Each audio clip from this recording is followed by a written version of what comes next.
And for more analysis on BlackBerry's plan to abandon its sale to Fairfax, we're joined by Deaux, economics analyst at TheStreet.com. So, Joe, as Tracy just reported, BlackBerry said no thanks to that Fairfax deal. Instead, they're going to try and raise finances. Tell us a little bit about that. Right. So what they're doing is issuing convertible debentures. In other words, debt. Right. So they're going to bring in about $1 billion by issuing debt. Now, Fairfax is going to acquire $250 million of that, which leaves about $750 million for other investors to get in on. And because originally the idea was, let's go for this larger valuation. Okay, but who is going to want to take on BlackBerry debt right now, especially if it converts into a stock, if the future for BlackBerry is so uncertain?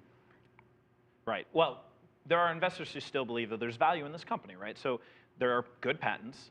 They also have good software, the NOC architecture and the BES system. That's both of those have a lot of value. I mean, they're sitting on some cash. And so there's enough investors out there who believe there might be at least, $3 billion plus dollars in this company. But does this do anything more than just buy time? It does buy time, but it also buys maybe a little bit more time for John Chen to figure out where he's going to take the company. So do they continue to focus on handsets, or do they move towards software, which Chen is well known for?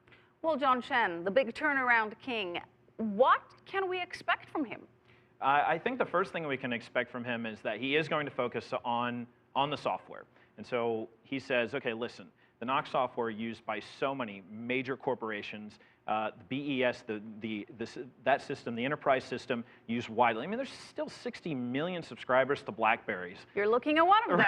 Right. So people still want Blackberries. He understands that. And this software, listen, they've touted it for a very long time. They have the type of security that no other smartphone user does have. Okay, but is he planning on trying to turn it around, sell those pots?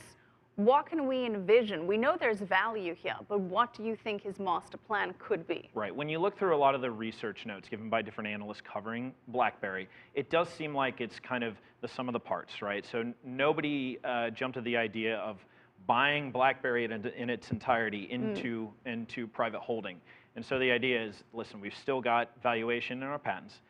We still have a lot of intellectual capital and, of course, the software. And so if Chen can bring out that value, he may be able to sell off the parts, and that wouldn't be such a bad deal. Well, in a Reuters interview, Chen said that he's not planning on canceling the handset division. Thorsten Heinz, as we saw in Tracy's report, he took a big hit for being in charge of handsets. They cost BlackBerry $965 million in losses. Right. But my question is why? I mean, I'm a BlackBerry user for starters, and many other people would say that the device is not significantly worse or better from a technical and function point of view than other smartphones. Why has this been such a failure? Well, Michelle, you bring a good point in. People still love their BlackBerries. Again, 60 million people still hold on to their BlackBerries, and they say, I'm not changing, right? I don't want to go to an iPhone. I don't want to go to an Android device. Something as simple as I like the feel of the keyboard, and they like the operating system as well. And so when you have loyal customers like that, you don't go out and say, guess what, folks? John Chen doesn't say, we're getting rid of all the handsets. But it's still been a dismal failure in terms of sales, except for the loyalists. Why is that? Well, it's not a growing base, right? And so you may have the loyalists, but there are some who are dropping out. I mean, 15 million subscribers of BlackBerries are on the lower end, the older handsets. And so there's less incentive for them to stay in when they can get a cheaper Android for an operating system that a lot of people feel is a much better fit for them. And so if you're not growing that base, you are going to see losses. Very quickly, Apple used to be a tech darling, then it became a rotten apple in the mid-90s. Now it's a top tech company again. We've seen, well, BlackBerry peaked in 2007, and now it's like $6 a share. Right. Very quickly, can BlackBerry still make some kind of major recovery? Well, the question is, can BlackBerry make an iPod, right? So Apple came out and they created the iPod in a space that people knew very well. MP3 players were very big. It was a growing sector. But Apple came in and totally changed the game. I don't know if John Chen can do it, but maybe it's possible. All right. We'll definitely be on the lookout for that. Thank you so much, Deaux, economics analyst at TheStreet.com.